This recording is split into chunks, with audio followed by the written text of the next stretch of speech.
Okay, let's dive into the incredible story of how a new world power just exploded out of the sands of Arabia and in just a couple of decades completely changed the course of human history. So to really get this, we've got to go back about 1,500 years. Picture an Arabia locked in constant tribal warfare. It was, frankly, a pretty brutal place. Injustice was common, some customs were horrifying, like the burying of newborn daughters, and the sacred Kaaba itself was filled with hundreds of idols. And it's right in the middle of this chaotic world that a new chapter begins, and it all centers on one man. Now, for 40 years, Muhammad was a well-respected merchant, known for his integrity. But then everything changed. He began to receive revelations from Allah. And while this was the start of his prophecy, it was also the start of some incredible hardship. It all came to a head in 619 AD, a time so painful it's known as the Year of Sorrow, because in that one year he lost both his beloved wife Khadijah and his powerful uncle and protector, Abu Talib. And that loss was a huge turning point. You see, Khadijah and Abu Talib had been his shield. With them gone, the powerful elites in Mecca who had once respected him turned into his bitter enemies. The persecution wasn't just words anymore. It escalated to open hostility and even plots to take his life. The danger in Mecca became so intense that it forced a decision that would not only save his community, but would alter the course of history forever. I mean, think about it. The situation was desperate. There was an active assassination plot in motion. He and his small band of followers were completely trapped, outnumbered in their own city. The question hanging over them was simple and terrifying. Where on earth could they go? And then, like a miracle, a lifeline. An invitation comes from a city to the north, a city called Yathrib. The tribes there had heard from their Jewish neighbors about prophecies of a coming messenger, and they offered the prophet and his followers total protection. This city would soon be renamed Medina, the city of the prophet. But getting to Medina wasn't the end of their problems, not by a long shot. In fact, it was the beginning of a whole new phase. Now, survival meant facing their enemies from Mecca head-on, in organized battles. Their first major test was the Battle of Badr, and the odds were, well, they were just insane. The Muslims had 313 men. They had like 8 swords and 2 horses between them, and they were facing the elite army of Mecca, 1,000 strong, fully armed and ready for war. On paper, this wasn't a battle. It was supposed to be an annihilation. The prophet actually gave his followers a choice: go after an easy merchant caravan or face this giant army.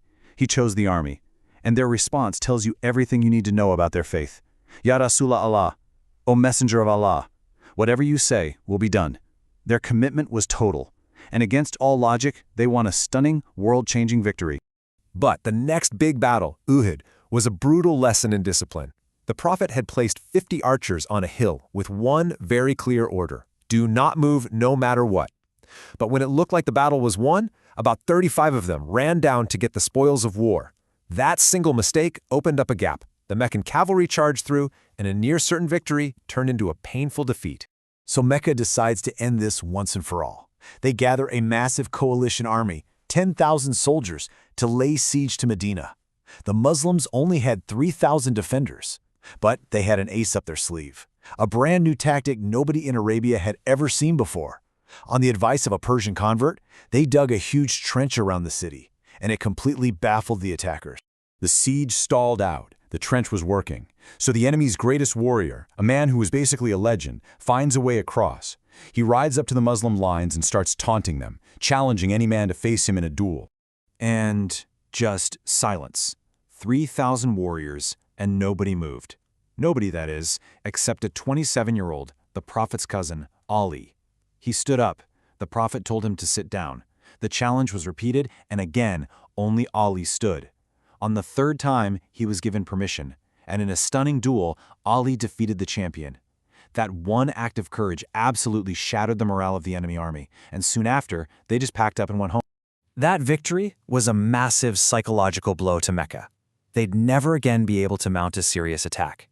The balance of power had shifted, and this set the stage for the final chapter, which was won not with swords, but with a brilliant and controversial truce. So a few years later, the Muslims try to make a peaceful pilgrimage to Mecca. They're stopped, and they end up negotiating a treaty instead. But look at these terms. They seemed completely one-sided. Any new Muslim convert from Mecca who tried to join them in Medina had to be sent back. But if a Muslim deserted to Mecca, they got to stay. The whole thing looked like a total humiliation. But here's the genius of it. All those new converts who couldn't go to Medina, they didn't just give up. They formed their own community out in the desert and started relentlessly raiding Mecca's trade caravans, the very source of the city's wealth. It got so bad that Mecca's leaders actually had to come back and beg the Prophet to cancel that part of the treaty. It completely backfired on them. Eventually, allies of Mecca broke the truce. That was the opening. The Prophet gathered an army of 10,000, a number that would have been unimaginable just a few years earlier, and marched on the very city that had exiled him. Faced with this overwhelming force, Mecca's leaders surrendered without a fight. The conquest was almost completely bloodless. And just like that, with Mecca secured, the entire landscape of Arabia was transformed.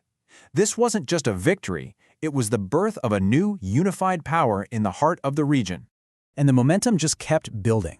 Over the next few years, they took down the powerful fortress of Khaybar and learned a key lesson about arrogance at the Battle of Hunain. Then they started to think bigger, beyond Arabia. They had their first clash with a global superpower, the Roman Empire, at the Battle of Mu'tah, and followed it up with a massive expedition to Tabuk, a show of force so large it put the entire world on notice. Just take a second to absorb that.